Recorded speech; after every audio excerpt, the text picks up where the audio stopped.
Greetings everyone, this is me, Zahra Bazak. Come here to help you see and leave Islam with proof from Quran ayats and where I can through the tafsirs and hadiths and all.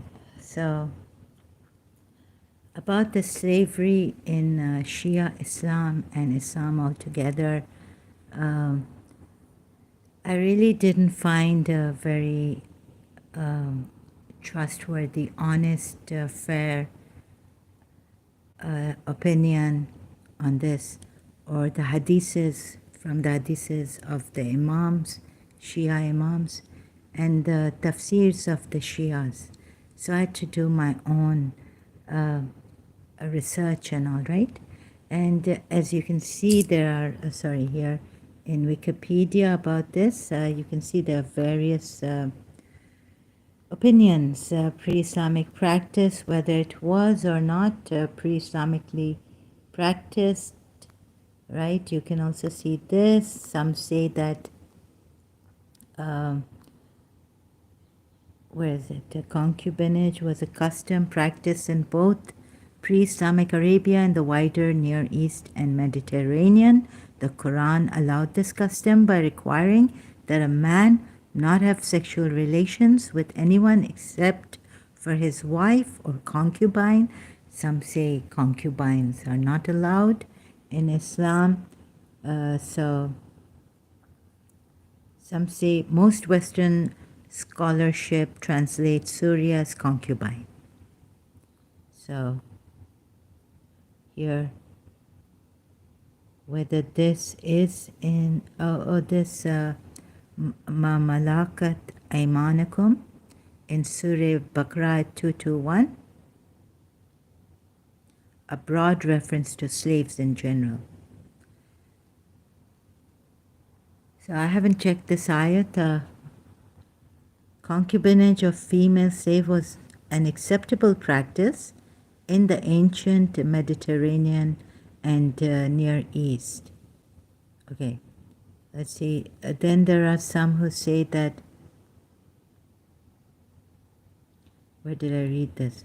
Quran allows men to have sexual relations with their female.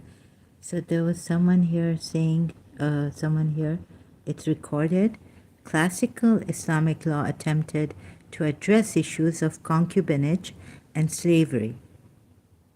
Its main sources were the Quran, the Sunnah of Muhammad, and Ijma, or consensus. And then a man could obtain as many concubines as he could afford and terminate the relationship at will.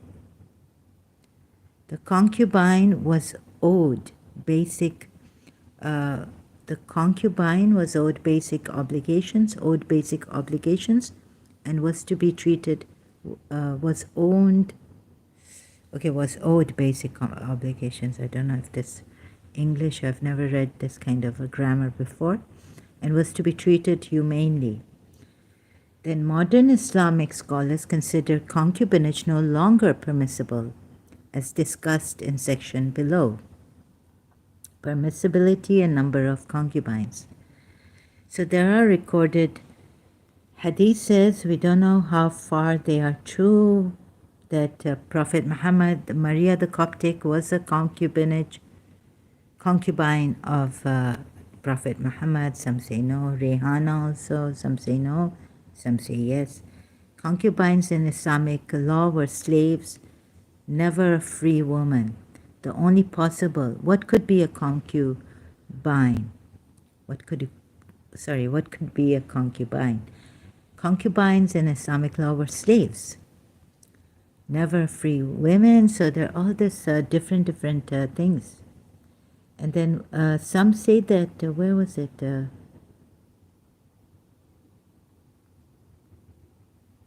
It was innovated by Islam. Can't find that, sorry. I thought I would find it here. Modern views. A vast majority of Muslims today do not consider concubinage as acceptable in today's world. According to Smith, the majority of faithful eventually accepted abolition as religious legitimate. So all these various opinions we have. Abolition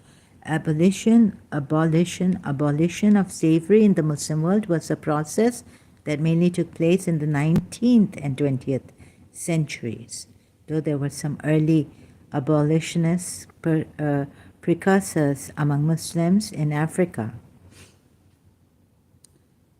Temporary discourse argues concubinage in Sharia should be abolished on the basis of consent.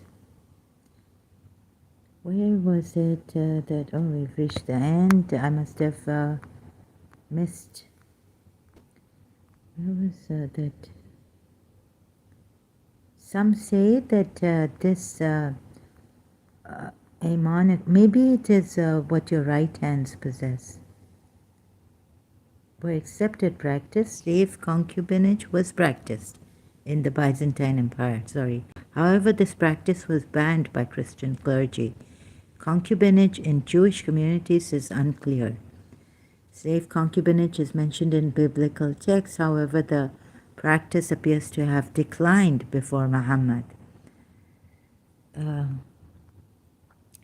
Pre-Islamic Arabia, concubinage was practiced,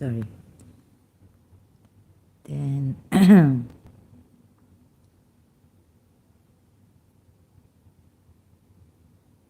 not just to... Some scholars see the term what your right hands possess referring to both male and female slaves and not just concubines. Bernard Fremont argues that the term does not have pre-Islamic origins. Oh, this term. So it's about the term that does not have pre-Islamic origins and appears to be a Quranic innovation. He further argues that to be held by the right hands means to be held in honor in Arabic and Islamic culture. Maybe Surah Waqia. Right? This can also be seen in Quranic verses that refer to those who will enter paradise as companions of the right hand. I think it's Surah Waqia, ayat. Those of the right hands, companions of the right hand. Maybe in other verses too in the Quran, that I can just remember Surah Waqia verses. So various things, opinions. So I hadn't found an honest religious scholar who would guide me. Islamic religious scholar, right? I had to do my own research and cut away from all these religious scholars, whether Sunni or Shias or Salafis. So I'm really confused about this. However, even what your right hands possess, unless you were there in this beginning of Islam with Prophet Muhammad, how would you know what your right hands possess really mean? And it's such a thing. Then we have in Surah Nur ayat, let me see, it's not opening. So many things, a lot of confusion in this, I really didn't understand. Right, and I can't even take those narrations where the chain of narration is not cut off or things like that. It's not reliable because of the way the Shias have told us. So just a minute, please.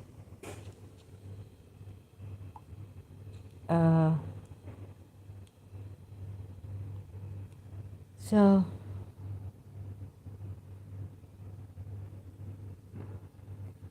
Shias have told us the way to take the chain of narrations. Christopher Machoko is here. Welcome back, Christopher Machoko. Good to hear from you, and many thanks for your concern and love for humanity. Bless you. Thank you so much for your blessings, and good to hear from you too again. Christopher Machoko, many thanks. Please, you don't have to thank me. It is a duty, it is a responsibility to be here, and this is the least I can do for my concern and care and love for humanity. God bless you and your family members and your friends and your loved ones much, and your country much, always. Christopher Machoko. Thank you so much. You seem to also have a lot of concern and love for humanity. So I was trying to find out what does it really mean, what your right hands possess.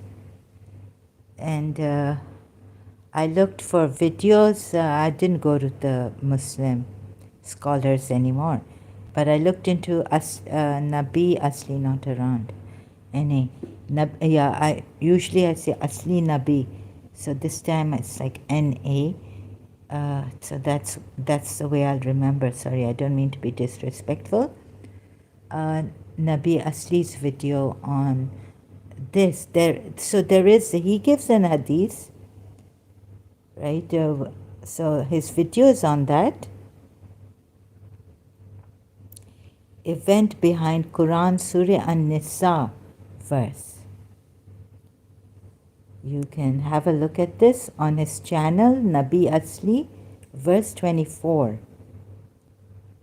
So what he says about this Quran Surah An-Nisa verse 24 and the other surahs with the hadith he gives when Prophet Muhammad allowed his companions to enjoy the women as let's see if I can can't find the hadith here.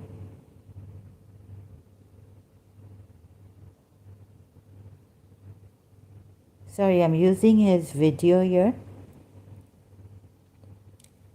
You can marry them, you can have them as what your right hands possess. So there are different hadiths on this about what is this, what's your right hands possess. Are there sex slaves? Are there war captives and also sex slaves? What is the,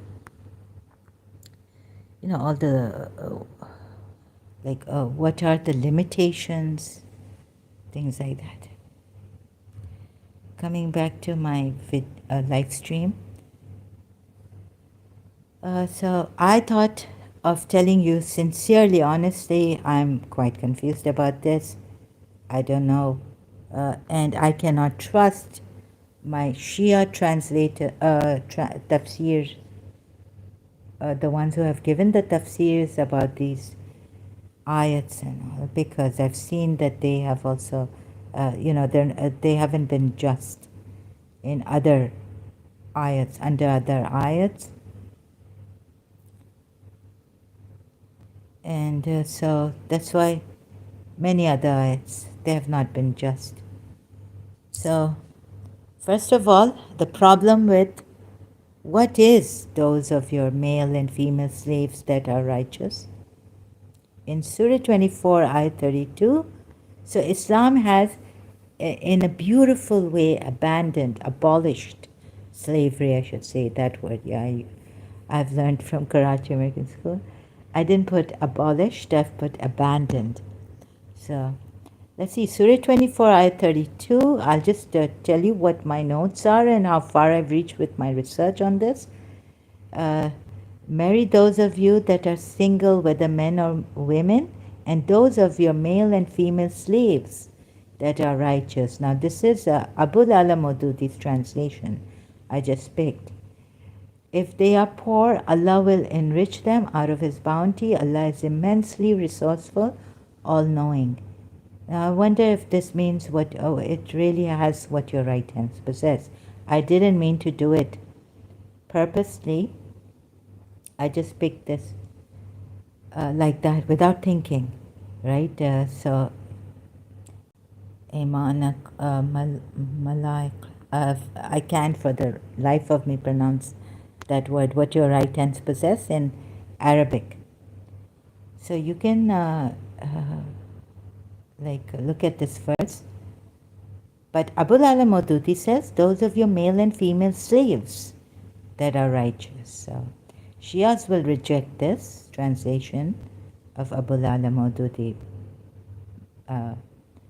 completely. Then we go to Surah, if this is what your right hands possess. Then, Abul Ala Maududi describes them as slaves that are righteous, male and female. Surah 90 verse 12 says, and what will make you realize that attempting the challenging path is? So Surah 19 verse 30? No, in the same surah, what have I done here? I've made a mistake here. So I'll go to Surah 90 verse 12, and the next verse says, to free a slave. Sorry, I just have to make a correction. I apologize about this. Surah Balad. Surah Balad ayat. Okay? I'm doing a little I can,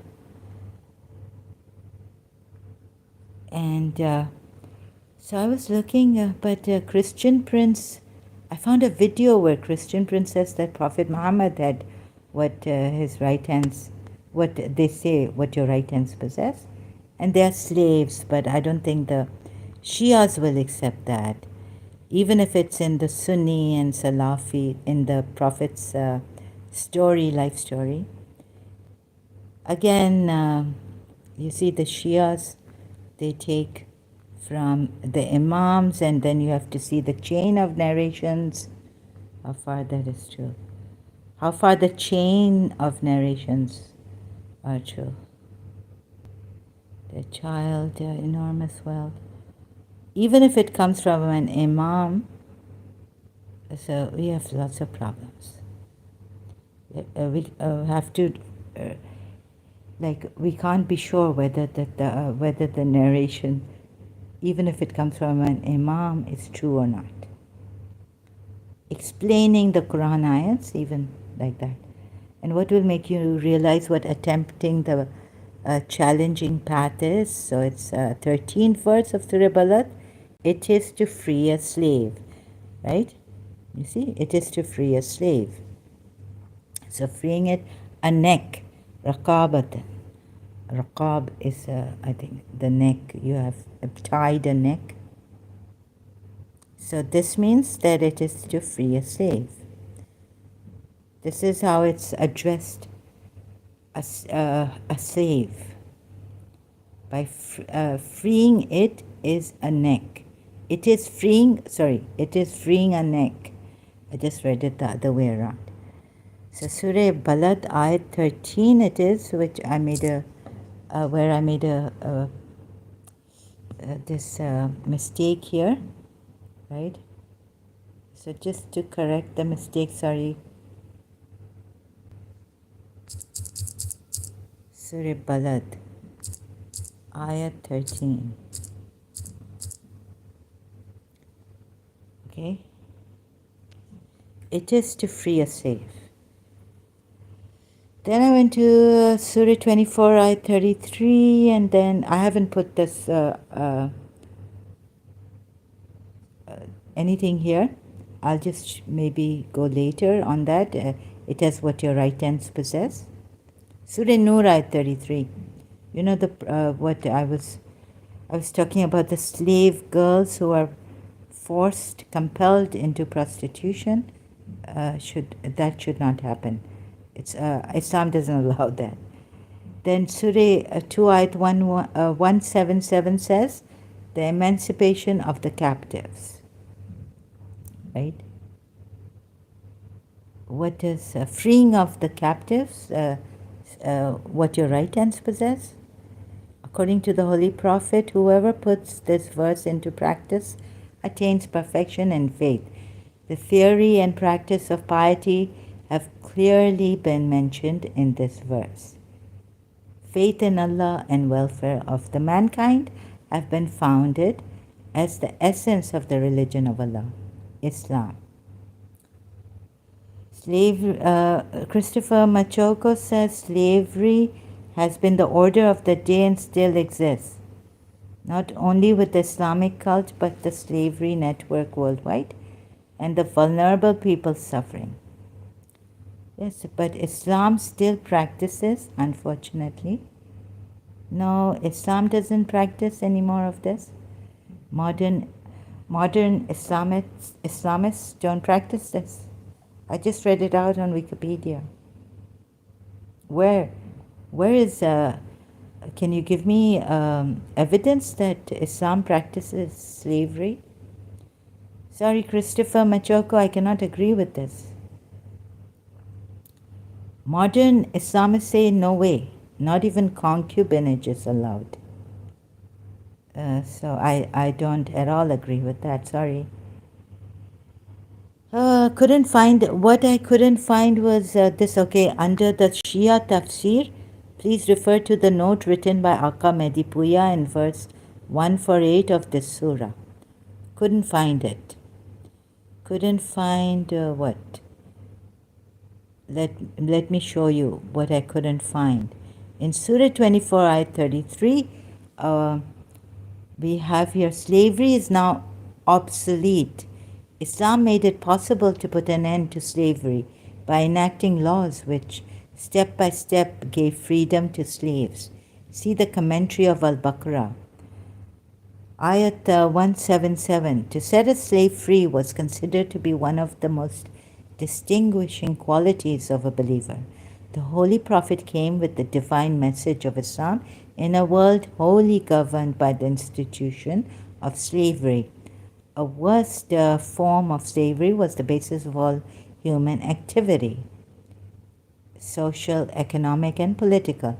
In such a predominantly slave-based system of social order, Islam began to liberate slaves. According to Imam Jafar bin Muhammad as-Sadiq, it is the duty of a true believer to forego the agreed amount if the slave desires freedom.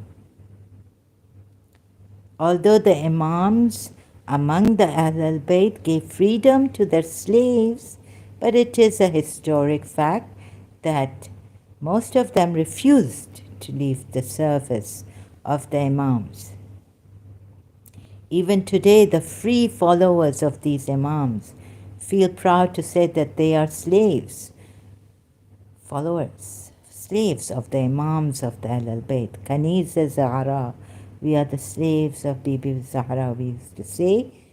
Ex-Shia's ladies, it means Kaniz, like in Urdu, it means slaves, Kaniz of Bibi Zahra. I think it means slaves, I thought. So slaves were there, but it's beside the point that they didn't want to become free, right? Slaves, the Imams also had slaves. You can see this. Oh, and maybe I have to go, couldn't find it. So under which ayat? Surah, I have to go to Surah, in multilingual Quran, Surah Baqarah at 177.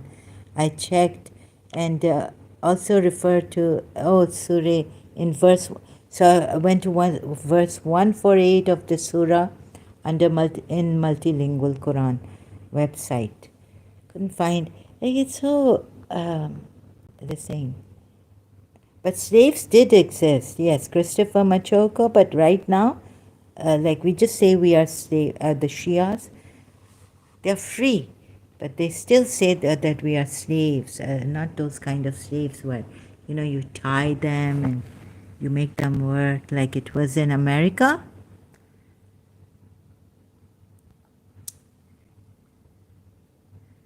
And so I wonder if there were sex slaves in Islam. And so that's where I came to the right hands possess. Surah Nisa 25, and whoever among you cannot find the means to marry free, believing women, then he may marry from those whom your right hands possess of the believing slave girls. Also, this has become in Shia Islam, what your right hands possess, mutta. So it's not a slave girl, sex slavery anymore in Shia Islam. This allowance is for him among you who fears affliction, but to be patient is better for you, and Allah is forgiving and merciful. This is how the Shias would accept that you can marry these, but it's marriage. You see, those whom your right hands possess of believing slave girls. Christopher Machoko, I'm sorry, when you tell me about this, that Islam still has slavery, you'll have to give me evidence here. You cannot just tell me this without evidence.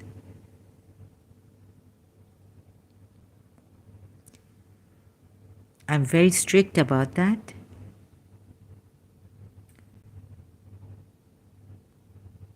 So to be fair and square with even the Muslims and Shias, although I'm an ex-Muslim, ex-Shia. Let me see if this, okay, it is connected. Just seeing the blinking of the is blue and not red and blue. It is connected. My headphones are connected. Sorry. Christopher Machoko, you say that not only with, are you testing me? You know, the nice, I wonder if behind, thanks for your concern and love for humanity. I don't really deserve that, Christopher Machoko. If I had real concern and love for humanity, I would have been out in Pakistan, going to Kachi Abadis, saving those poor people. I'm not even like, going to Marie Adelaide Leprosy Center to help out. Well, this love, this is nothing to what the Christians have done, like Dr. Faw and Sister Gertrude in Karachi. And Dr. Faw covered the whole of Pakistan, going to every nook and corner where there were. So please don't. I feel so ashamed. I really feel ashamed when you say thanks for your concern and love for humanity.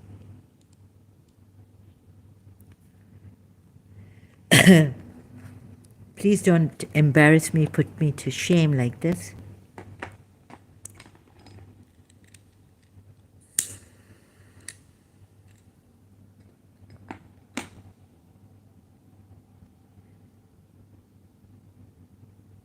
I'm sitting in an AC apartment. I do shop and all that. But my very little grain of this, please don't make me, please don't embarrass me, Christopher Machoko. There are Muslims who have been very generous with their charity and all this.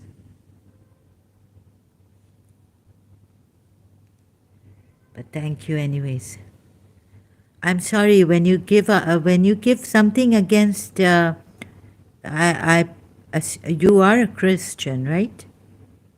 So when you give something against Islam, I hope you give give me proper evidence here lately in modern times that Islam still practices slavery. I know the women, wives even are under Islam, under the men who maintain them. But we were told they have equal rights. Now, I mean, what kind of slavery are you talking about?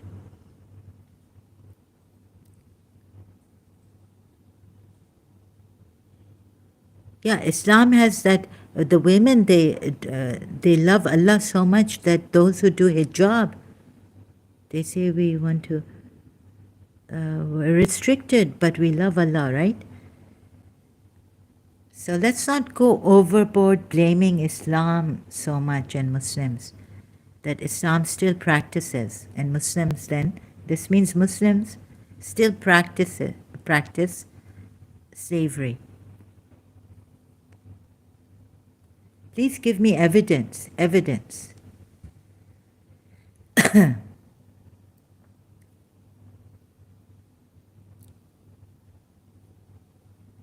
And there are some terrible things in Christianity too, like you can't divorce the wife. You have to, if something happens and you really want to divorce the wife, you have to reach the Pope. If you're a Catholic, divorce is not easy at all. So we were told that Islam made it better, like easier. Not like Umar bin Khattab, who said that 3 times, but we were told that it was brought about by Umar bin Khattab, this rule.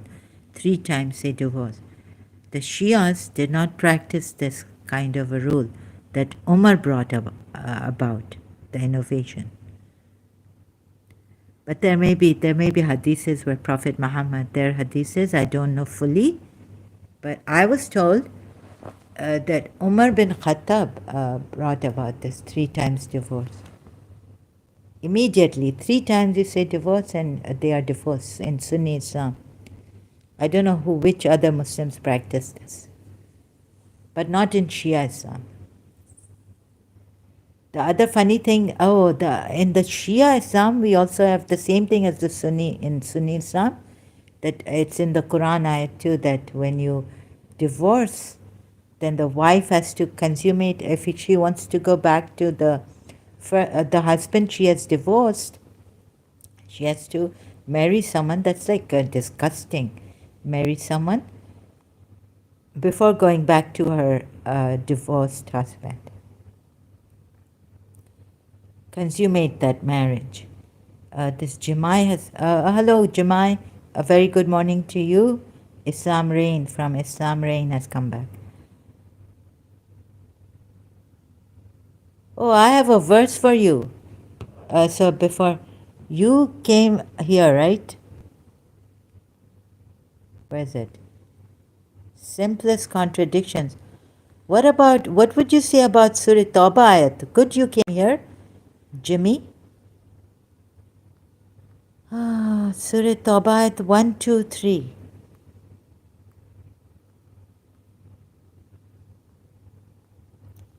Contradictions. And I think it's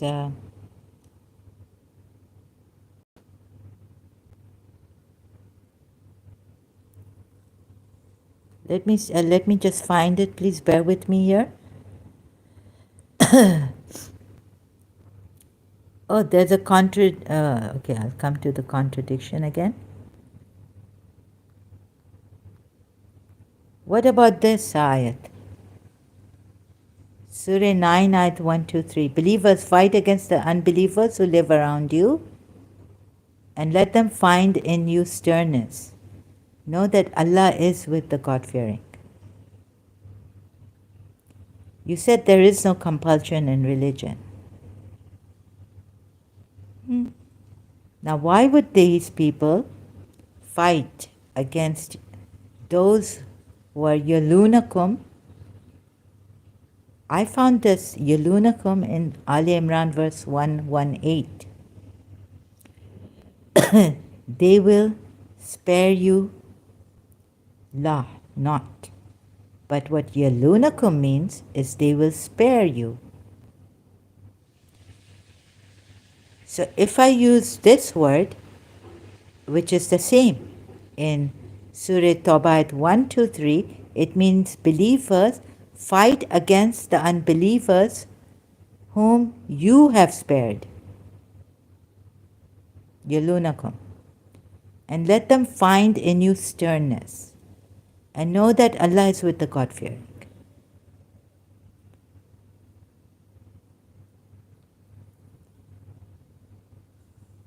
Isn't this an element of compulsion here? You're fighting the unbelievers who live around you or whom you have spared, and let them find a new sternness. We're not fighting you.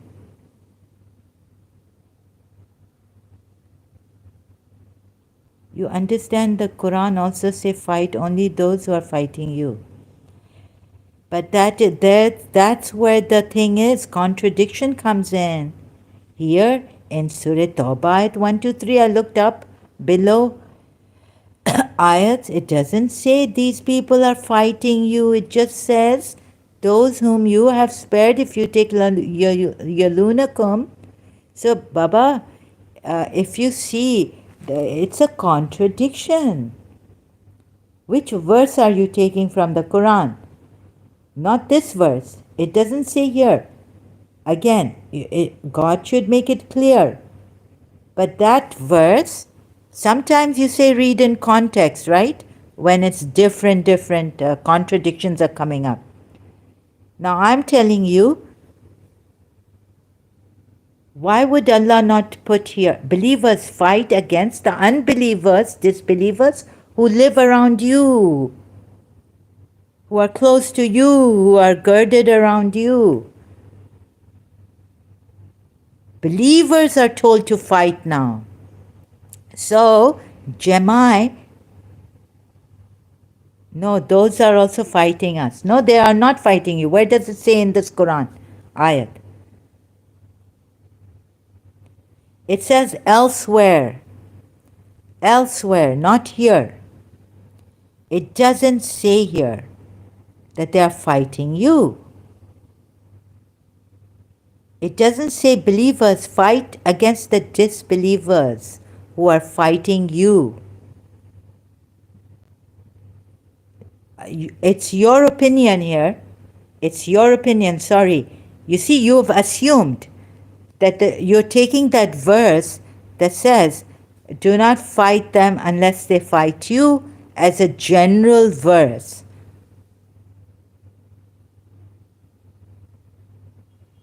For all circumstances.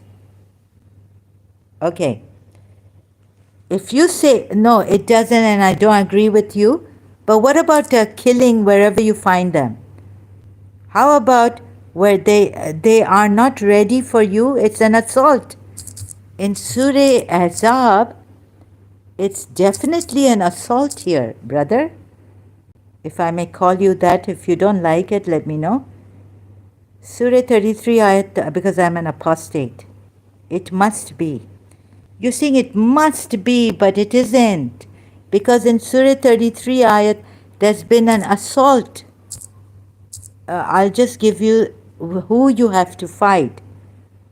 When you find them, what about this? They're not fighting you here. So your must be is wrong. Because here, they're just hypocrites, those in whose hearts is a disease, and those who spread rumors in Al-Madinah do not cease what?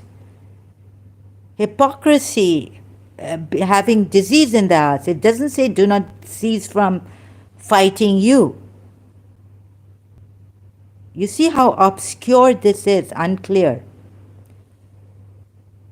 So they're not, the reason why they're not giving you a battle, whatever they're not ceasing from, because it's not fighting. It says accursed wherever they are found. Seized. What does this mean? Wherever they are found. I mean, they could be found in the bathroom, in their house, wherever they are found. Not in the battlefield. They're not fighting you. Maybe they're just going out in the market now. You see? Please be honest with yourself.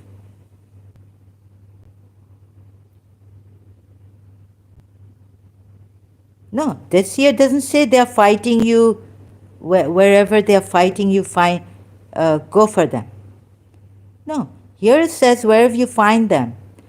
Any verse must be read on the context of those who are fighting us, because it is clear-cut verse.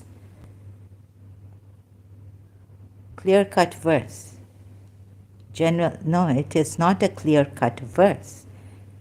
That may be a clear verse, but here it says something else, contradicting that clear-cut verse.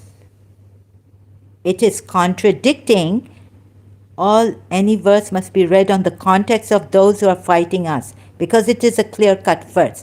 That is a clear-cut verse, and that has a contradiction in this, between this, taking this. Assault them. Wherever they are found, seized and massacred completely. Maybe before that they had a battle with you, I don't know.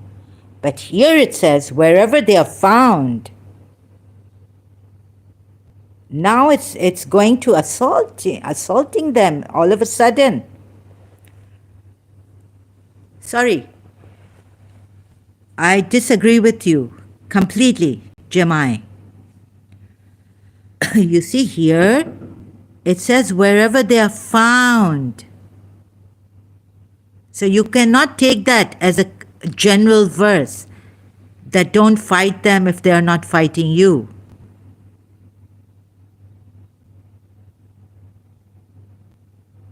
And were they also fighting you here in Surah Hashr ayat when their houses were broken? Huh? Is this right? To break their houses? What Allah?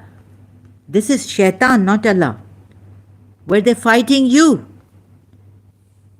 That you expelled them from their own land, Yathrib? And using Allah to say you never thought that they would go, and they thought their strongholds would put them out of Allah's reach. But the decree of Allah came upon them from where they never expected. Sorry, here, and He cast horror into their hearts, so they destroyed their houses with their own hands and the hands of the believers.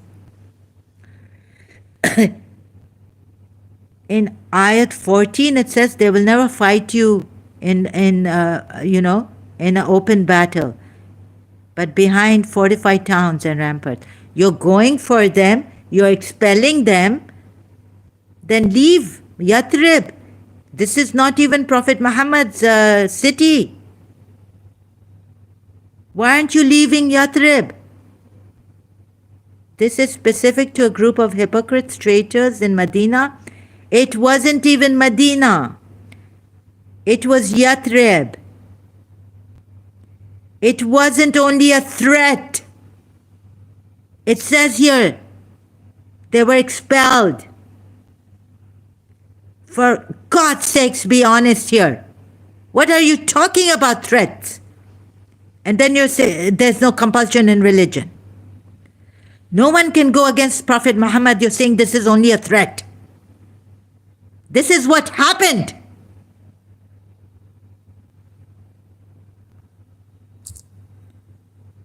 What kind of a person are you? You cannot read Arabic or English? And you're talking to me in English here? Huh? Jemai.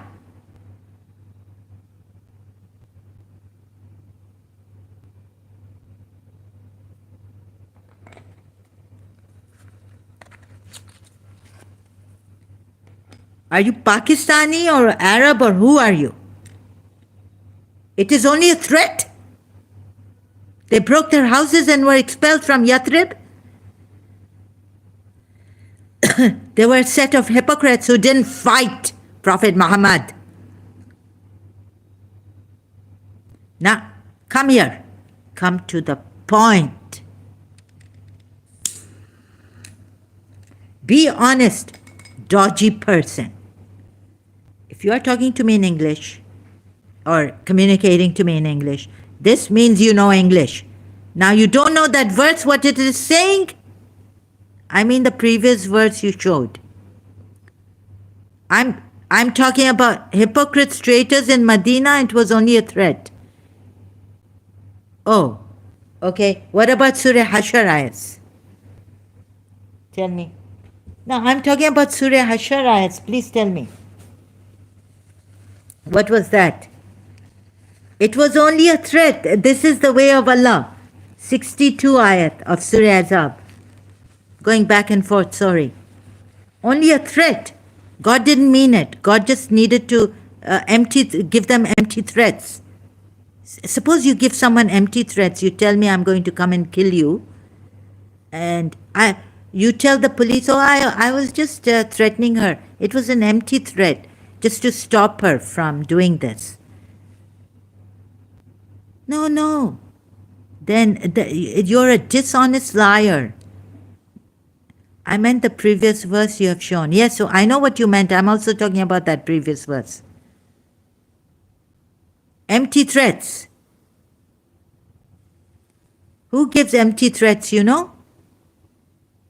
Like I tell when I wanted to commit suicide, I didn't have to tell people. But let's say I go to my teacher and I say, if you act like this with me, I'll commit suicide. But it means that, no, it's not an empty threat. It's like wherever they are found, killed, massacred with a complete massacring. That's a law. It says it's the law of Allah. It's the way of Allah.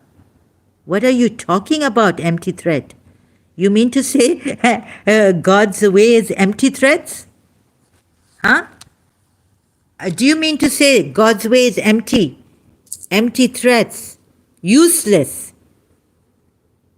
Do you mean to say God's ways are empty threats? And come here on Surah Hashar now. Why is he expelling people and breaking their houses? And making them break their houses using Allah, casting terror in their hearts. No, this is not empty threat by Allah. Surah Azab, it doesn't say empty threat. It says this is the way of Allah.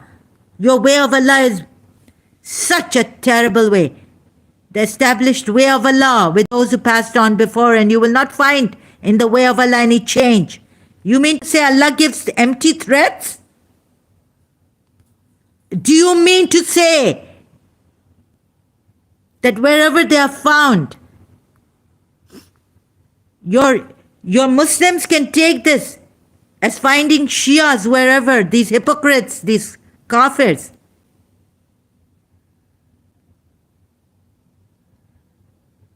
Wherever they are found, they shall be seized and slain. You mean to say you're Allah, such a negligent God? It is His way. Yes, there is a difference between threat and promise.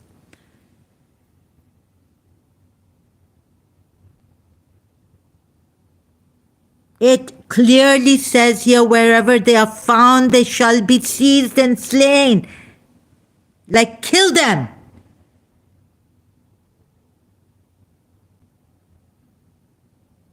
The order is, this is the way of Allah. Baba, this is the way against the hypocrites and those in whose hearts is a disease. This is a law. Kill them. This is no threat. This is just wherever you find them, kill them. What are you talking about? Threat. Then you say there's no compulsion in religion.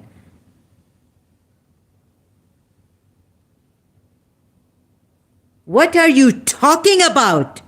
Promise. Allah is not going to promise to kill you. Allah just gives a command, accursed wherever they are found, killed.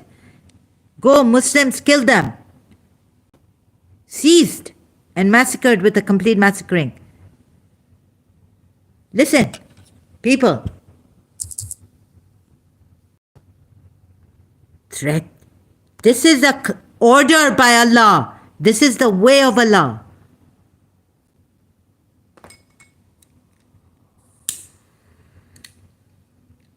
What nonsense, these dishonest, dodgy, haram. A person, Allah is giving orders to kill those wherever you are found. Kill them. They were killed. Meaning, do you know they were not killed? Who told you they were not killed? No one listened to Allah's way. You mean the Muslims didn't at that time listen to Allah's way? Were you there?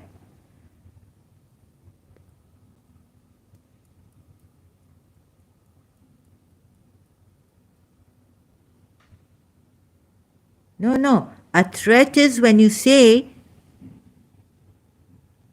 I will come and kill you if you do this, right? Or what? How is a threat? Threat is different from what Allah has ordered you to, you Muslims to do. Wherever accursed, Allah has already cursed them and said, wherever they are found, seized, caught, and killed, murdered with the terrible murdering. This is the order of Allah. This is the way of Allah.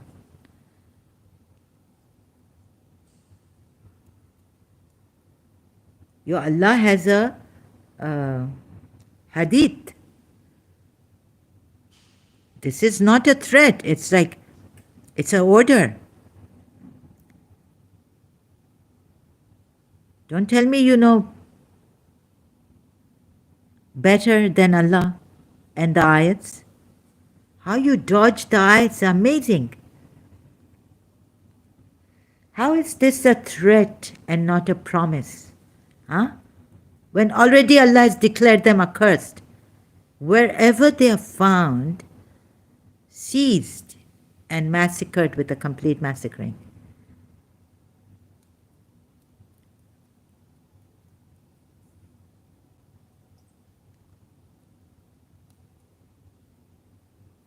Don't dodge with threat and promise. This is a command of Allah. You understand? And the command of Allah is always to be accomplished.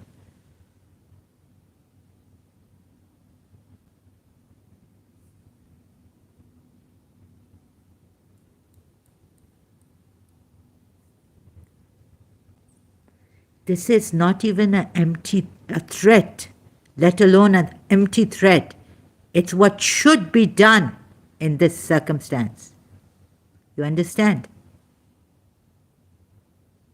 Wherever they are found, seized and massacred with a complete massacring, mercilessly killed, assaulted and killed, in other words, accursed, wherever they are found, seized. What are you saying? This is a threat and not a promise. It is the way of Allah. Surah Azab, ayat 62. This is no threat. Not even an...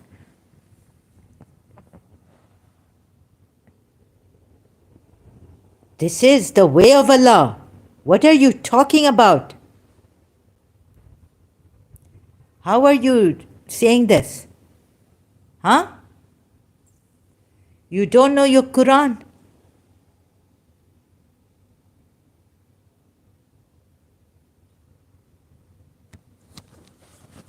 Do I have to show you the footnote? God knows what your footnotes are all about. There are no footnotes here. Look at this, you escape this. They shall have a curse on them, wherever they are found, they shall be seized. This is not a threat, and slain without mercy. Let's read Yusuf Ali, which I read. Then, and such is the way of Allah. Sunnat. Is this an empty threat? This is a promise to be fulfilled.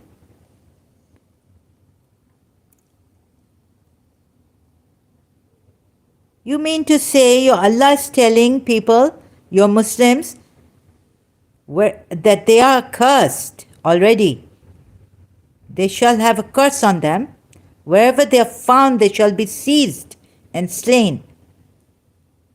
What kind of a dishonest, dodgy person you are. Shame on you.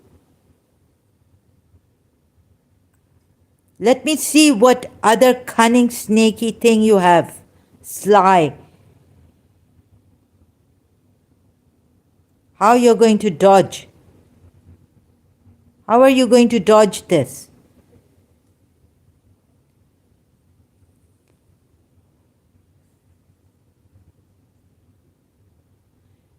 Allah doesn't need to promise here. He's telling the believers, do it now. Promise is for later. I promise you to. This is not even a threat. This is an order. This is the way of Allah. They shall have a curse on them. Wherever they are found, they shall be seized and slain. And by the way, these are already from the city. Desist not. We shall certainly stir thee up against them. Allah is saying, certainly stir thee up against them. It is a certainty. How are you saying it is a threat only? That should not be accomplished? It is with certainty. Because it is Allah who is saying, we will let you overpower them. And city, Madinat. In the city, Medina, it has to happen there and then. Wherever you find the hypocrites and those in whose hearts is disease and the evil, not evil, far from that, those who spread rumors. In the city, Medina,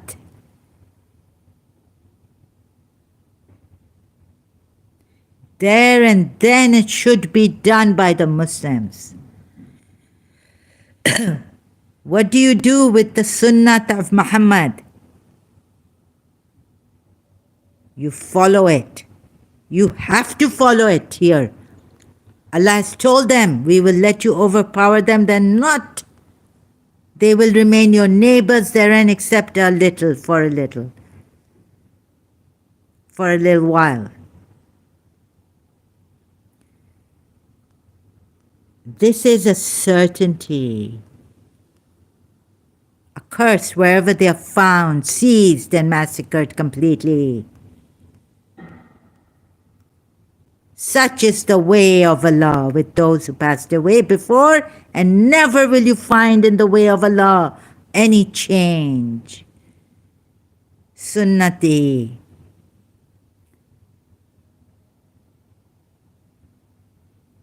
Are you going to change Allah's words like the Bedouin Jews? Are you changing? You're changing Allah's words, Allah's way.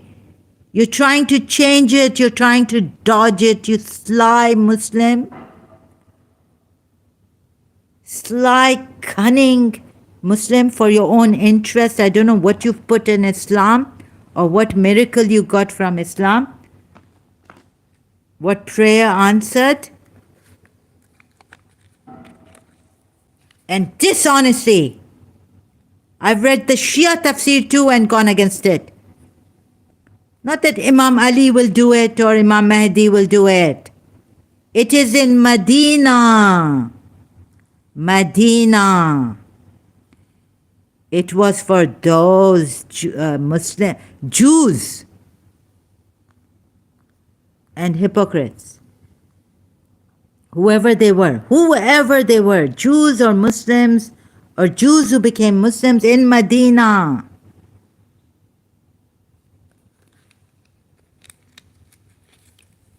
Yeah, Jamal Khan says Medina, Medina. Yes. It's for that time also. That time. And it's the way of Allah.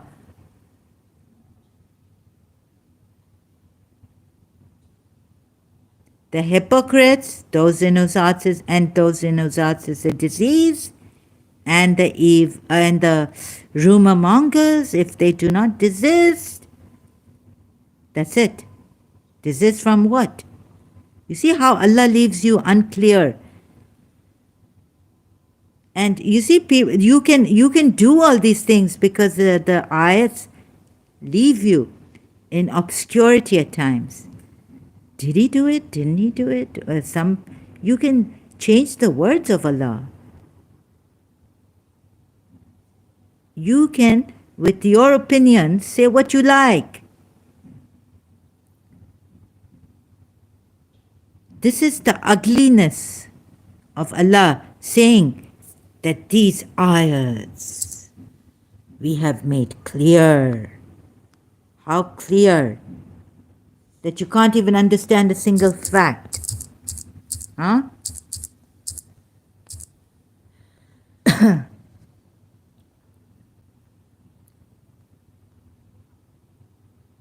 This is a surah which we have revealed and made its rulings obligatory and revealed it in it. Clear commandments that you may be mindful.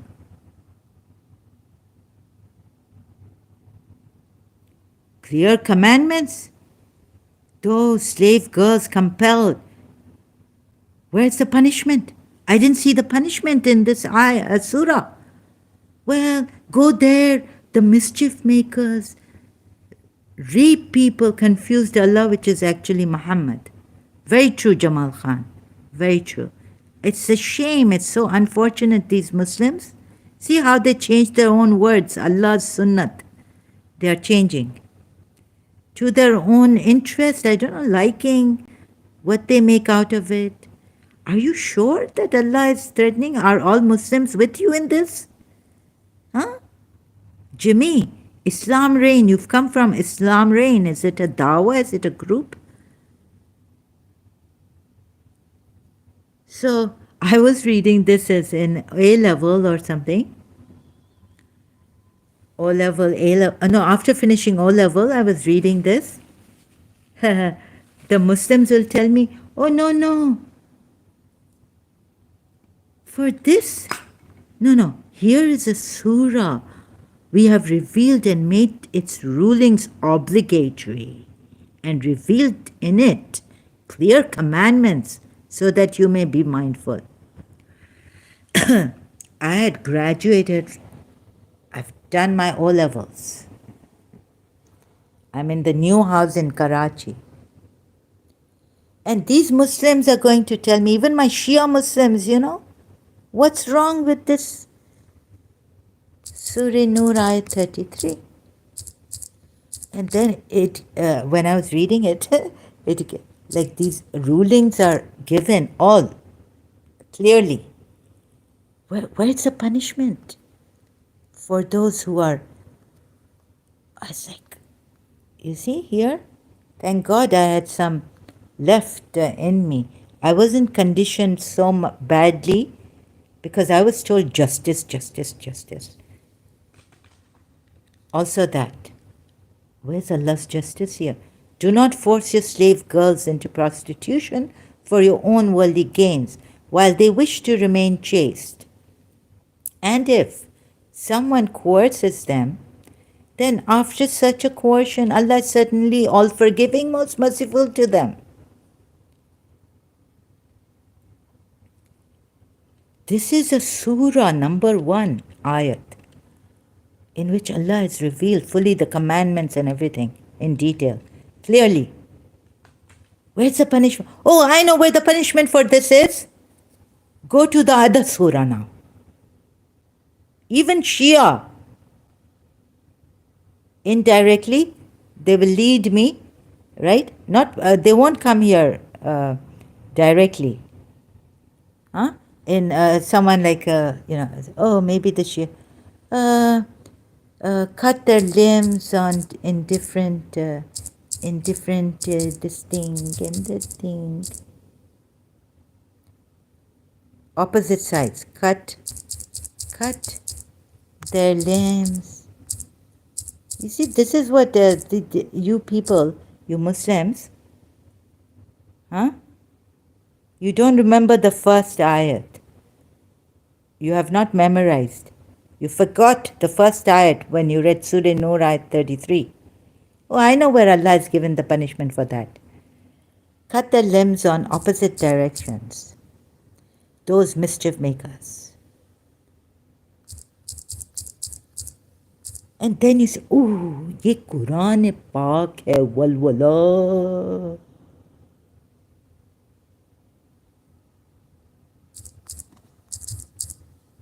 Huh?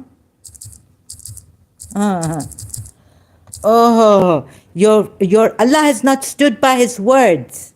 He's given the commands elsewhere where you should be. The crime of robbery and civil disturbance against Islam inside a Muslim state is referred to in Quran, Surah Ma'idah, ayat 33. Indeed, the penalty for those who wage war against Allah and His Messenger and spread mischief in the land is death, crucifixion, cutting off their hands and feet on opposite sides. Whoa, whoa, whoa. Subhanallah, subhanallah. Allah hates. Allah does not tolerate zulm, oppression, any kind of mischief. How can you tell us, Zahra? Well, if Allah forgot to mention a punishment here, don't worry. It's in Surah Ma'idah, ayat 33. Well, you forgot. Surah Nur, ayat 1. This is a surah, right? A surah, we have sent it down and we've made it obligatory. And we have revealed therein verses clear so that you may take heed.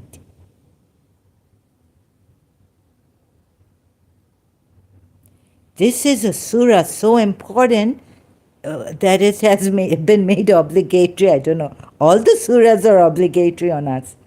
I don't know why this one has been made obligatory.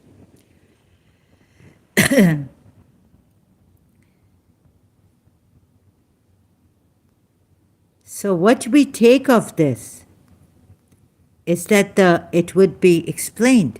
You see, because as for female and male fornicators, give each of them 100 lashes. So yes, that I can take that God has put all the commandments here, clear commandments, punishments for those who force slave girls into prostitution without their consent. So that's what really got to me also. And what got to me is that God is forgiving and merciful. First of all, how can God be forgiving? I'm looking at it. God is forgiving. Merciful, I can understand. If someone rapes you, compels you. But forgiving? And to those girls who are compelled into prostitution without their consent.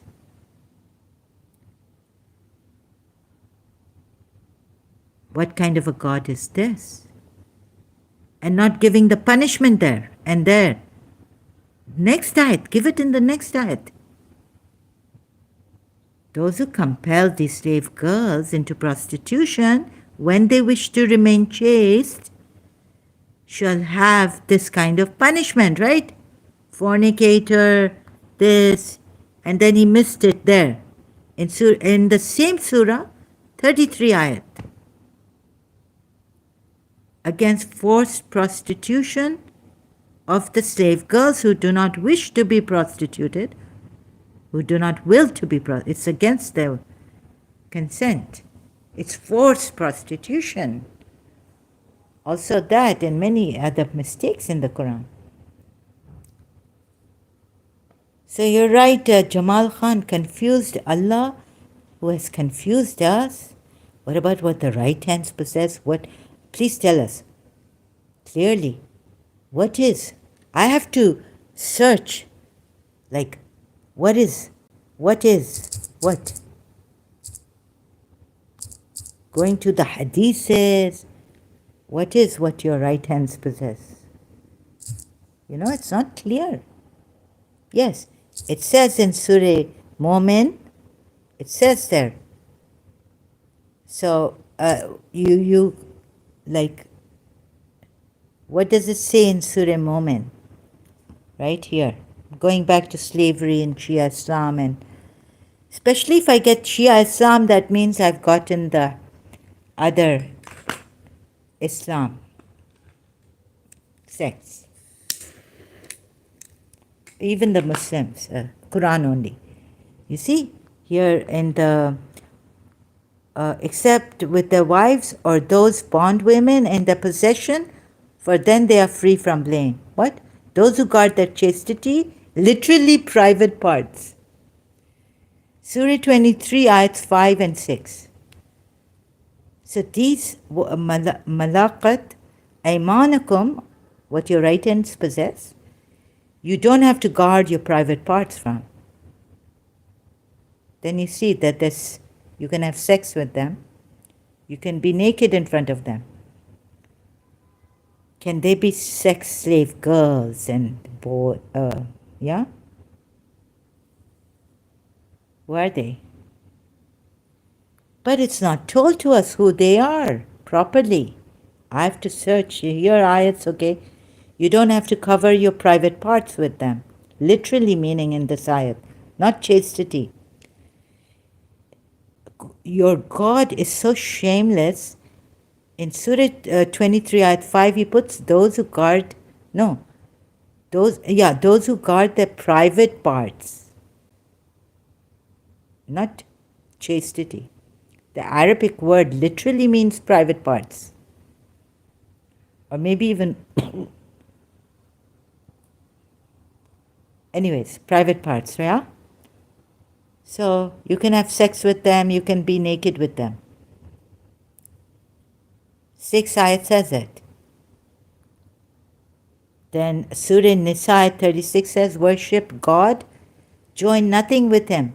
Be good to your parents, to relatives, to orphans, to the needy, to the neighbors near and far, to travelers in need, and to your slaves. It means what your right hands possess. God does not like arrogant, boastful people, right? Here in Surah Nisa 3, I found something in the footnote 3. If you fear that you might not treat the orphans justly, then marry the women that seem good to you, 2 or 3 or 4. If you fear that you will not be able to treat them justly, then marry only one. Or marry from among those whom your right hands possess. This will make it more likely that you will avoid injustice. Oh. Excuse me. Footnote 3. What are these? Or marry from among. So you marry them. You marry your slave girls, what your right hands possess, or whom you can be naked with, apart from your zawja, azwaj, your spouses. Footnote 3. Now, why do I have to go to footnote 3? You see? Because it's not clear. I have to go to Sunni tafsir, Shia tafsir. This expression denotes slave girls, i.e. female captives of war, who are distributed by the state among individuals. By the state, how? Oh, and you know what? Another one in Quran.com says, go to Lahore. Lahore's God knows what.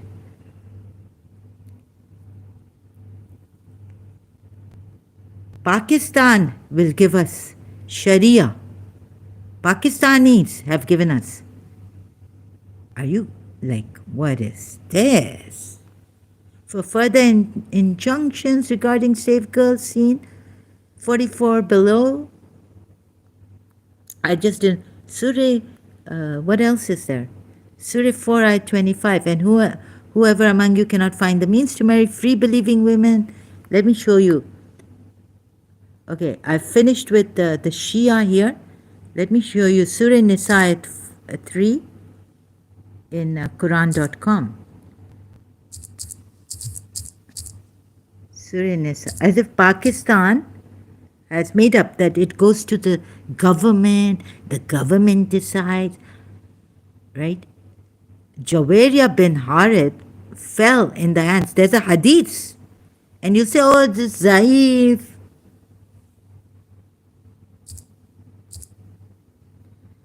Let me show you what Quran.com, whether it's in Surah Nisa 24, 25. Where is it? Okay, what are these slave girls? Let me show you.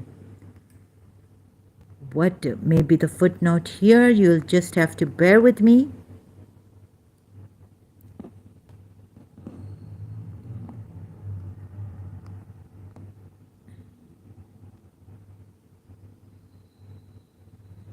So, an answer to you, Christopher Machoko, he also says, whoever kills a slave will be killed and whoever injures a slave will be injured. In the recent times, slavery has been outlawed in all countries, including the Muslim world.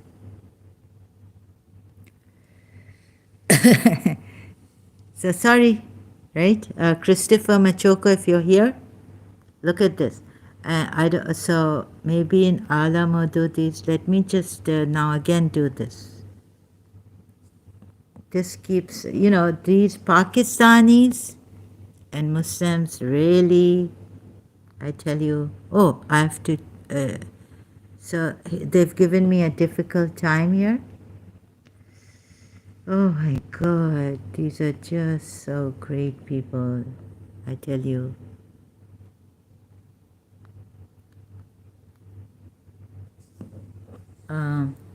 Seem good. 2, 3, 4. Marry those whom your right hands possess. For further injunctions, slave girls seen. 44. See verse 24 below. 25 below. See verse 25 below. Going to 25. So I went to 25. Here it is. What your right hands. Where's the footnote? Belong to one another. What your right hands possess. Doesn't have any footnotes on what you belong to one another. Yeah, you belong to one another. That no denying.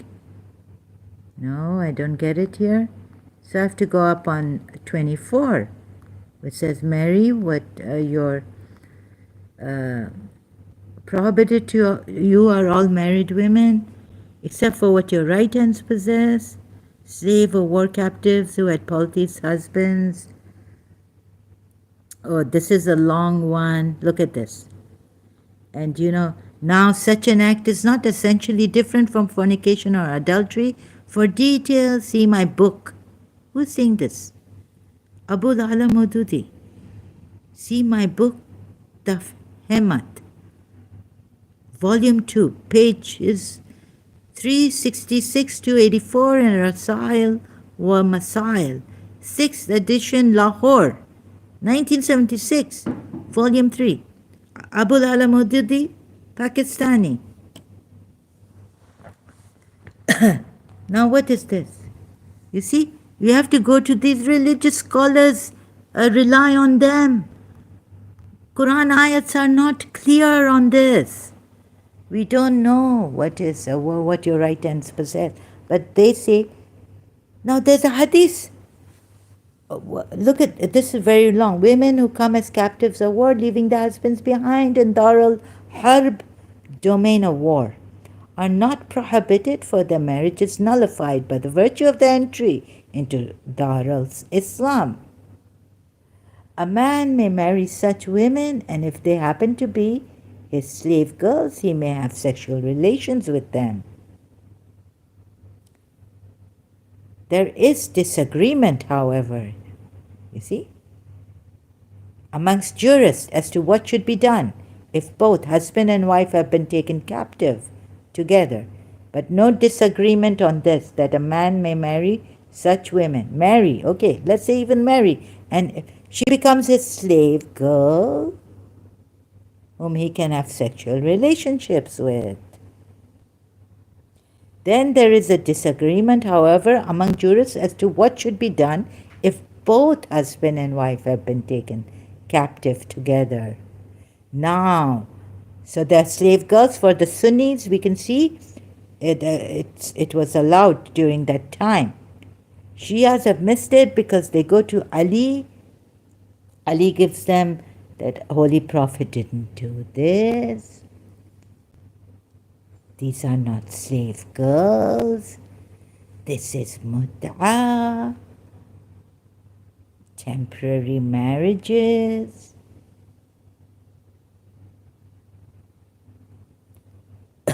So Abu Hanifa and the jurists of his school, I skipped some, sorry, taken captive together. So what jurists differ? Your Abu Hanifa and the jurists of his school are of the opinion that the marriage should remain intact. Okay, very good. Malik and Shafi, on the other hand, argue that the matrimonial contract should be rendered void. You see how Quran has holes. And for the Shia, you go to the Imams, they will tell you different thing from all four of them. Abu Hanifa, Maliki, Shafi, and which is the four? Hanbali. Okay, Hanbali is not given here. But your jurists are differing. Disunity. What kind of a religion is this? What kind of a Quran is this? This is Surah Nur, Ayat 24. Have you forgotten the first verse?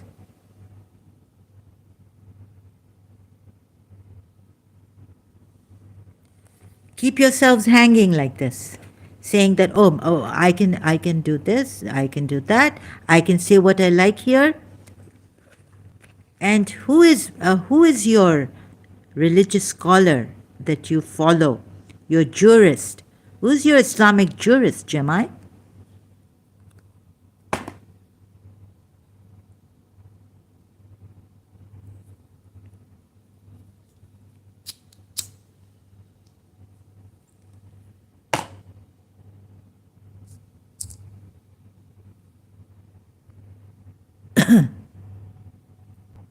So I had to do this bit of mine. Those who guard their chastity. No, it's not given properly. Who are the aymanikum? Malaqat. Aymanikum. Aymanihum. Sometimes. Aymanihum, sorry, not kum. Okay? And malaqat, yaminuka. Here. In Surah 33, ayat 50. So, O Prophet, I found this from Christian Prince. Recently, I had forgotten this ayat. Christian Prince and two sheikhs from Saudi Arabia. I found a month-old or something, 2 months old live stream of his.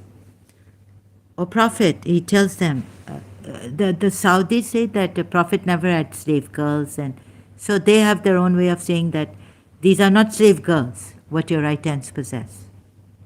But there are some, your own Abul Ala Maududi here, from Pakistani, right? Says, O Prophet, this is his translation, by the way. O Prophet, we have made lawful for you your wives, whose bridal dues you have paid, and the slave girls you possess from among the prisoners of war. O Prophet, this and there's another thing that he has a privilege on is yours alone to the exclusion of other believers. Whoever offers you herself and whom he wants to take in marriage, he can take. This is his privilege. But now on the slave girls you possess, now this is Abul Ala Maududi's translation. You may like to choose another translator. So don't blame us.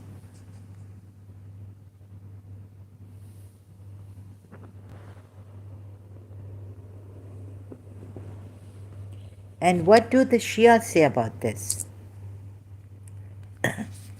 You may have differing opinions. Your jurists Islamic jurists, your multilingual Quran we go to.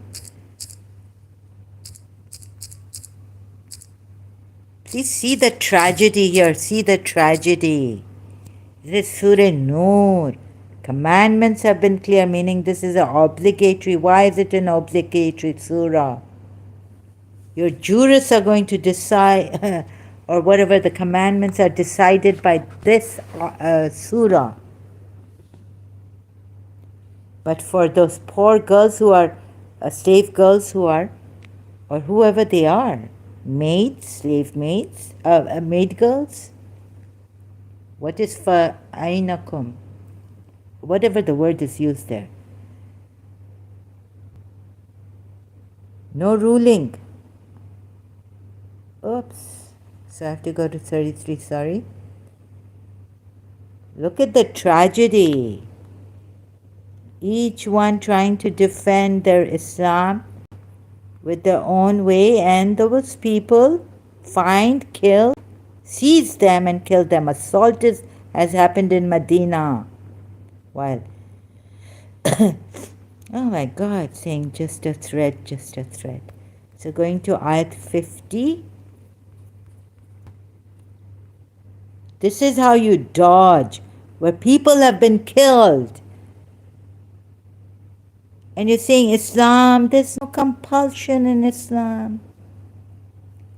Your God is saying go and kill them. Wherever you find them, seize them and kill them with a complete killing. And you're saying this is just a threat. It's not a promise. It's only a sunnah of Allah. And what is a sunnah of Allah, you know? And in Medina do it. These are the ones in Medina. Oh my God, whether you are a Shia hopeless or you are a Sunni, terrible, dodgy Shia Sunni, just for your interest, I mean, why are you doing this? Or Prophet, surely we have made, okay, so this is what your right hands possess. As explained in the commentary, verses 28 to 32 of the surah, the Holy Prophet, as a young man, married Khadija al-Kubra, a woman older than him, and she remained his only wife till her death. She gave birth to, oh good God, go on with the point. Blessed, you know what they're trying to say? See how they're trying to defend the Prophet. They're so embarrassed by this verse, they're not even coming. Like they have to mention Khadija al-Kubra, even mention older than her. She was 40, you know, and he was so young. She gave birth to Fatima Zahra. It clearly indicates that he was not at all a sensuous male. This is like going out of your way. But although this ayat, well, we'll see about it, right? It clearly indicates that he was not at all a sensuous, he definitely was a sensuous male. The reason for, they really, you know, they're trying hard to defend him. So hard that they haven't convinced me at all. It shows their dishonesty. The reason for his marriage after the death of Khadija. When will they come to the point? Amir Ali, in Spirit of Islam, says on the authority of many Muslim historians, they're still stuck on the Khadija al-Kubra, these Shias. Friendship of Abu Bakr, oh my God. Are? Where's what you're right? And similarly, so what is this?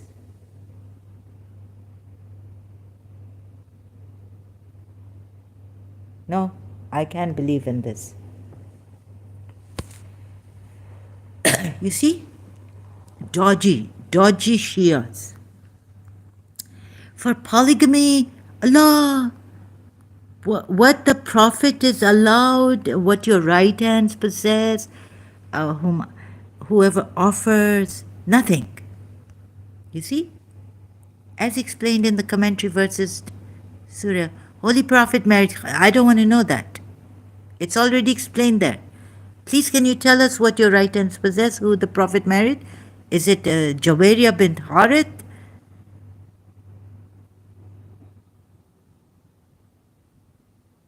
Uh, oh, what dodgy Shias, I tell you. Even Shias let me down like this. I don't want to know all this. I want to know what the ayat is saying about the Prophet. Shameless.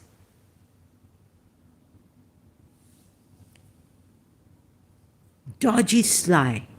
Shias. They're so embarrassed they can't come to the point of this ayat in Surah Al-Zah. Okay, let's see 51. The verse allowed the Holy Prophet to get rid of any of his wives as and when he pleased.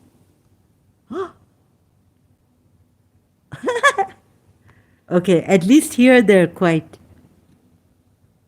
But let's see verse 52. Anything about the beauty, preferring, liking, if you like. Aka Medipuya says, Allah commanded the Holy Prophet not to marry any woman, after the revelation of this verse. Good. It's at least to the point. But why? See, nothing about that. Nothing about why. Why Allah commanded him not to marry any woman after the revelation of this verse? Aka Medipuya says nothing about this. Here. We have to find in other books of our imams and all. Search. Tabatabai and others maybe have given something, some reason. Although his followers are prohibited to marry. Oh my goodness. More than 4 women, see commentary of Surah Nisa 3. But mutta, temporary marriage, is allowed in addition to four wives. See commentary of Nisa 24. Dodgy. Come to the point. It is not allowed. Why? Also that. Okay, I thought Aka Medipuya here says it directly, but he forgets why. What is the reason? What's the tafsir proper that the Sunnis have given us? Nor that you should change them for other wives, though the beauty be pleasing to you.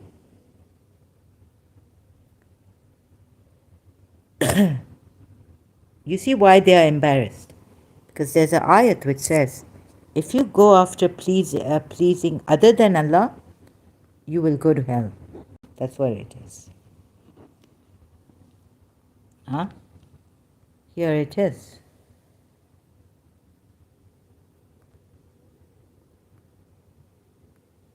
In this trying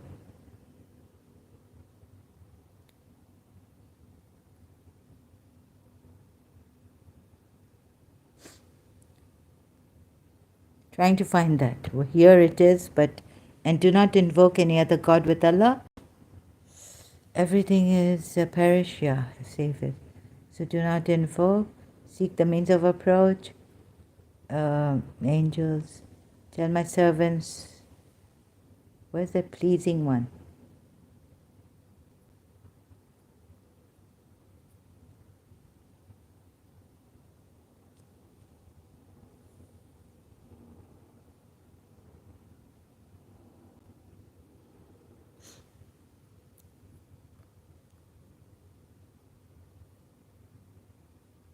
Can't find it.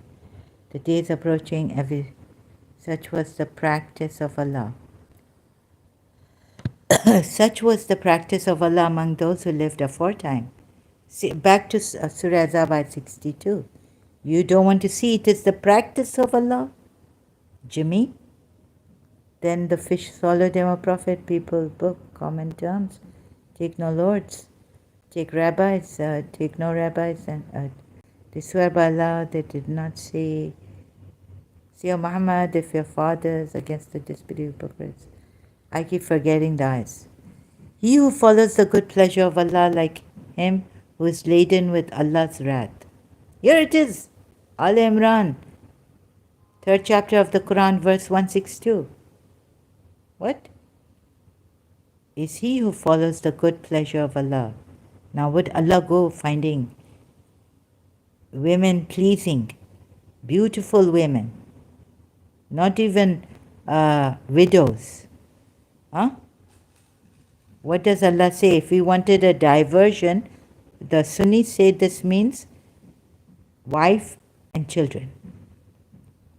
We would have had someone from someone close to us, or something like that, that ayat. He doesn't want diversions. So if, now of course there's an if here, but this means that there's a chance that Prophet Muhammad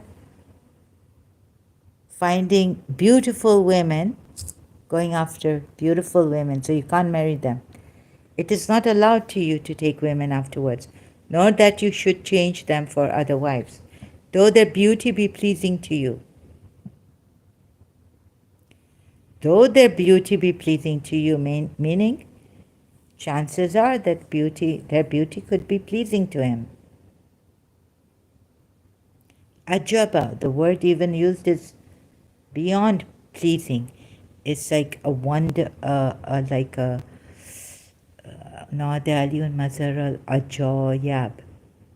Ajoyab, meaning call Ali who works miracles or wonders. Stunning. Even if you get stunned by their beauty or bewildered by their beauty. You see? Why does Allah have to say this to Prophet Muhammad? So God knows what your jimai and all this. Really, this is such a sad shouting. Like you people, I don't know how to bring it to you. This is the practice of Allah, Jimmy. Practice of Allah. The ayat. And this also. You see? You don't go good pleasure of Allah like him who is laden with Allah's wrath. Oh my God, I have gotten such Muslims that are flabbergasted. It's really terrible. How are you translating the Quran verses on your own? Who gave you authority to do this?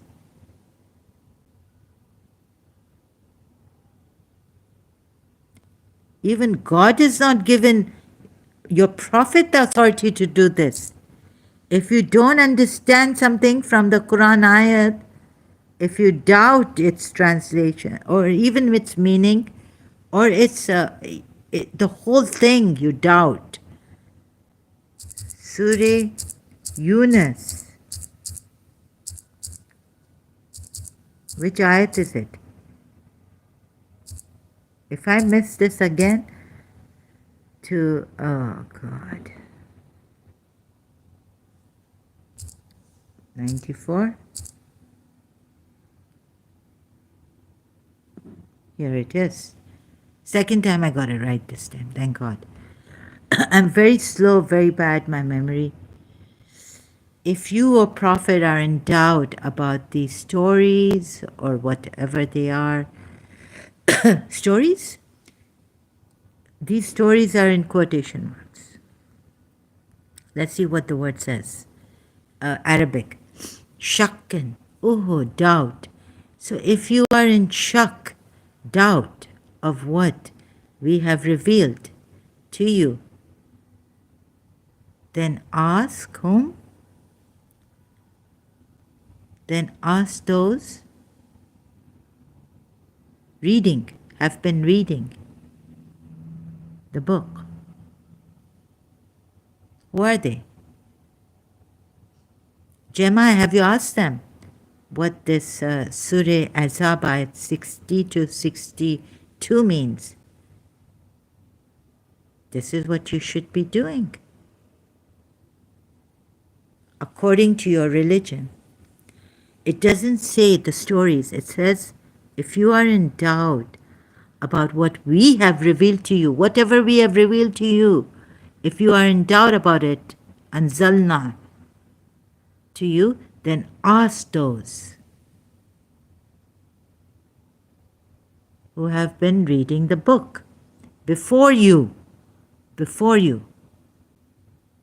Now we need to go back to Medina and ask, did the assault, killing and all this, where are those people who were killed, accursed?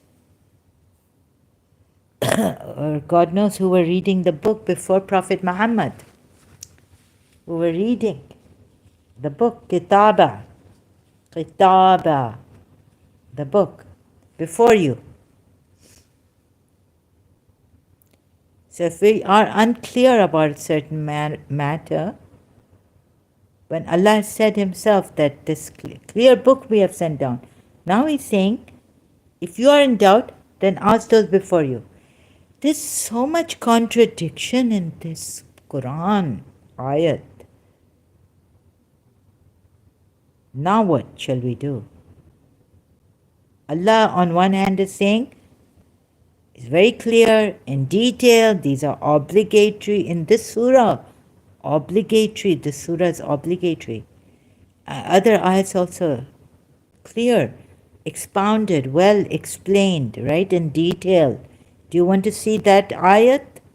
Because I got stuck with Surah Nur, the punishment for those who compelled those poor maid girls or slave girls into prostitution against their will. Not given. Maybe put them in fornication, zina or something. That's not right. It's not equivalent.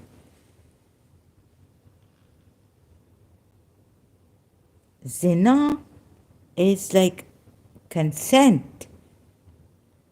Zina is fornication and consent. Zina is adultery with consent. Both parties. Compelling those poor girls, maid girls or slave girls or whatever they are, you may take from that word. So I got stuck on that, and but that ayat. So there is an ayat which says we have explained in detail everything.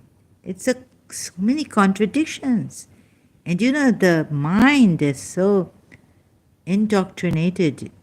You think there are many other contradictions, and you're showing me that even what you say here, another Muslim Jamai will not even agree with you.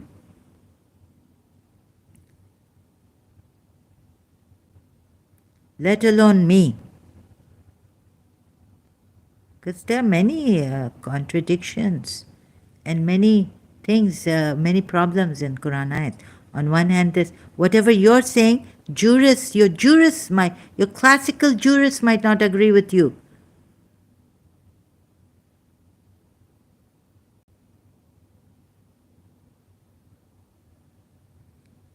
No one will agree with you, maybe.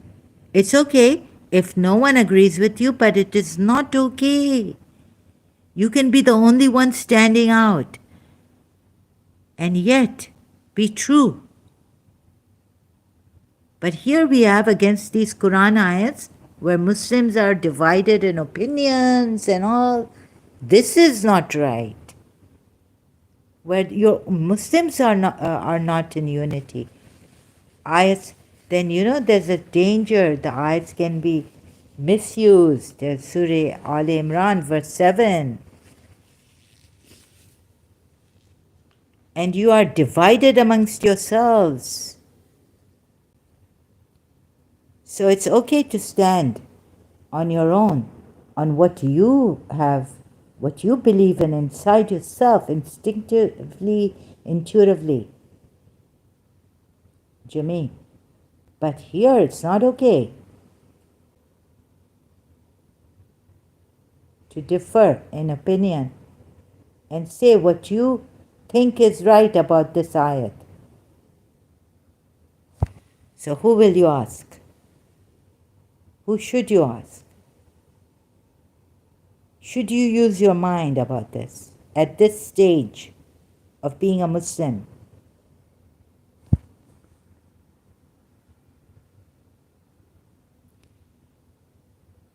So many contradictions. So Jamal Khan put it succinctly, confused Allah, which is actually Muhammad. These ayats are in detail explained. Why can't I for the life of me get it straight? Explained in detail. In detail okay. Clearly explained. Right? Where's that Quran ayat?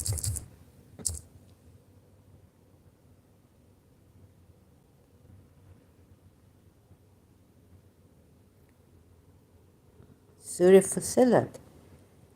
In Surah Fussilat, 41 chapter of the Quran, this is a revelation from the most compassionate, most merciful. In it is a book whose verses are perfectly explained. Some say perfectly. Detailed, Fussilat, meaning that's why it's called Surah Fussilat. The word by word says detailed. Now you want to look at various translations. One it says perfectly explained, another says word by word says detailed. Ayats, Quran, in Arabic, for a people who know. Now can you put yourself in this, that you are the one who knows about these ayats?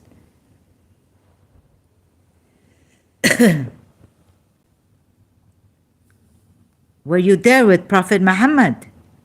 No. You cannot put yourself here, sorry. I can tell American individual, he says, I'm an individual, I have my rights, I have this. I believe in this, Zahra, because my thing is this. I look at my intuitions, I believe in myself, my inner self. I believe, because I've tried this, I've experienced this, innovation, research, this, that. I can say yes to him. I cannot argue with him like that. Maybe I'll say like, well, but what is it about? Like in a different manner, I would speak to him. But you as a Muslim cannot come here and say what you feel. I meant the previous verse, okay, it is clear. Yes, there's a difference between threat and promise. Because the next door Muslim cannot be agreeing to what you are saying here. But he will, just for the heck of dishonest, because you're protecting Islam, may superficially तुम्हारी हाँ में हाँ मिलाए for that. But you can't hide. Yeah, you can say yes. Let him say what he wants to say here. He's come to defend Islam. Superficially. But the truth is that even your jurists have been differing. Even about Aymanakum, whatever, what your right hands possess. Different views. And I've shown you different views on Abu Hanifa, Shafi, your jurists, and the other one, Hanbali, Shafi, Abu Hanifa, Hanafi, Shafi, and Maliki.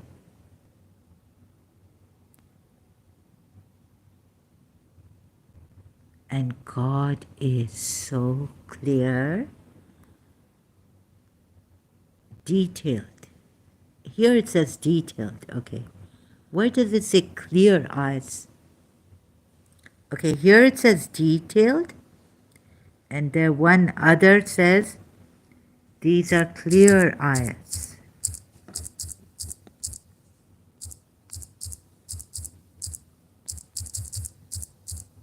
With evidence.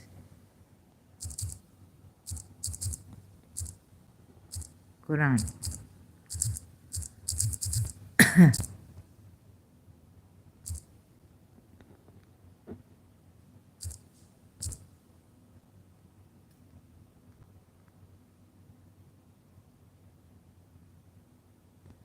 And when our verses are recited to them as clear evidences, you recognize in the faces of those who disbelieve disapproval.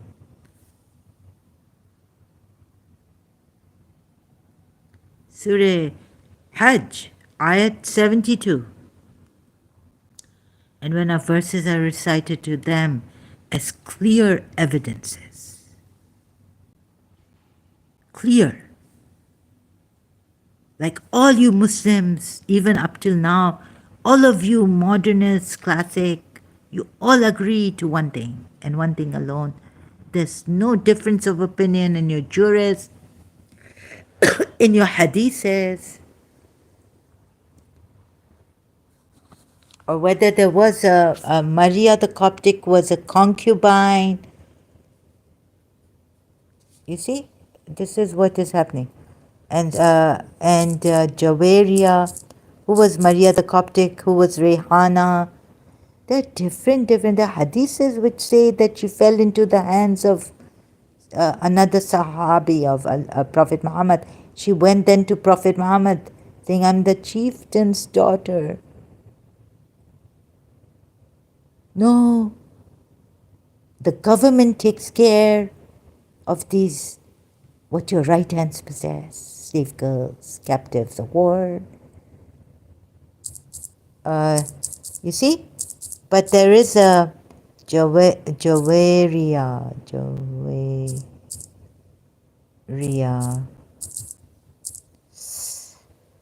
bint Harith.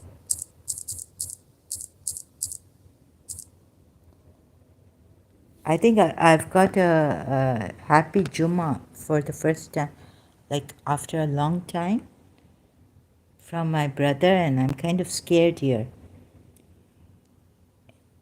right? Because very early morning, maybe we are under the, my brother has to do this to save me, because my country and my cities will come after me. They want me to become Muslim. Happy Mubarak, Jummah Mubarak. So maybe I could be in trouble. I think they're asking my brothers to bring her to Islam. My countrymen.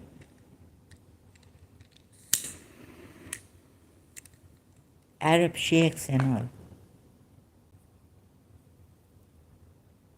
I cannot believe this. Like, this is like, when this message has come, I'm like, what is this?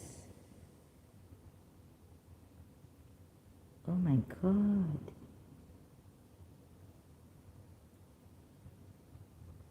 This is like 7:29 a.m. God help me. Maybe Sharjah police will be coming after me. Oh God, the day I have to go, they'll get me and they'll put me in prison, execute me. The day I have to go to renew my passport.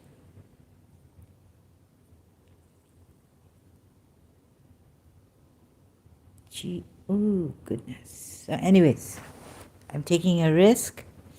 It could be against my government, my country.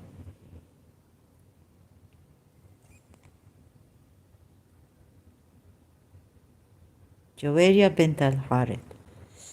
Taking a risk. Maybe they've not liked something I've said. My brother knows I'm an ex-Muslim. And I, gone case now. Recently, something must have come up.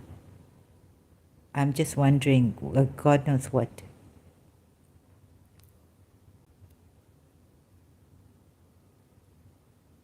So here, I don't know how many of you will believe in this, but it's in your Islamic history. After minimal casualties, the Muslim forces were victorious.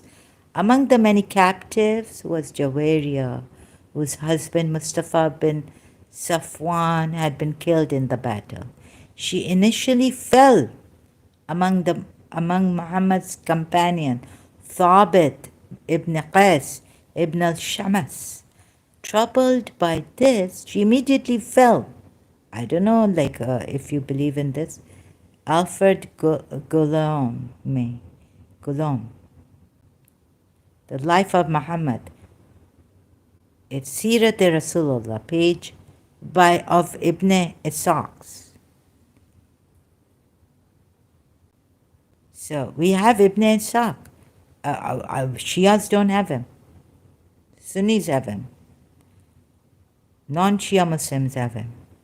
I don't know how many of the Sunnis believe in Ibn Ishaq.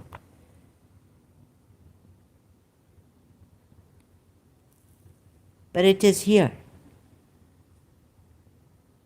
So I don't know what your research is, but it says initially she fell among Muhammad's companion.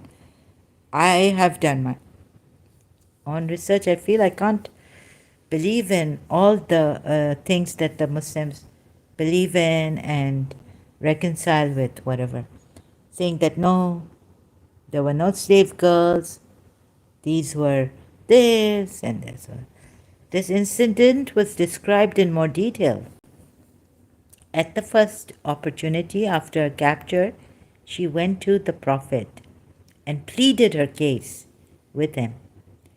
She told him that she was the daughter of a chieftain and used to command, and because of her unfortunate, of course he knows that, circumstance that he put her in, she found herself in this helpless position.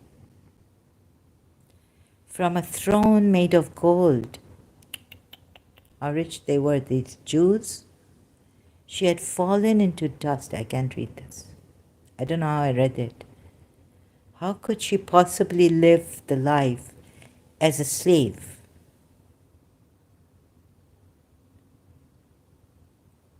I just had enough. Sorry, give me a break. Thank you so much for those truly helping me. And if you come in a deceptive, dubious way, I will get you and I will see that. And sorry, Christopher Machoko, this is something that I wish I had been like Mother Teresa of Calcutta, Sri Ravi Shankar ji, before that, or Amma, or but here I am. Those poor people suffering. Humanity has been suffering, slave or not, suffering.